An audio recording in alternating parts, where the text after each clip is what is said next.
আলাইকুম সেরকম ভাবে বলবো, বিসমিল্লাহির রহমানুর রহিম সেভাবে বলবো, সত শ্রী আকাল সেভাবে বলবো, ওয়াহেগুরু জি দা খালসা তে ওয়াহেগুরু জি দে ফতেও সেই মুখে বলবো। তোমাদের ক্ষমতা থাকলে তোমরা আমাদেরকে আটকে দেখাও। তাহলে হয়ে যাক দুলেন নাকি?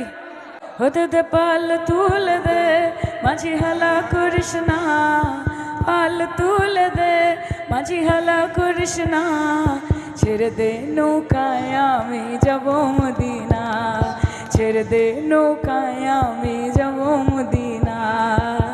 দুনিয়ায় নবী এলো মা মিনার ঘরে, কাঁদিলে হাজার মানি খাসিলে মুক্তা ঝরে। ও দয়াল মুর্শিদ যার সখা তার কিসের ভাবনা, মুর্শিদ যার সখা তার কিসের ভাবনা, আমার হৃদয় মাঝে কাবা নয়নে মদিনা, আমার হৃদয় মাঝে কাবা নয়নে মদিনা।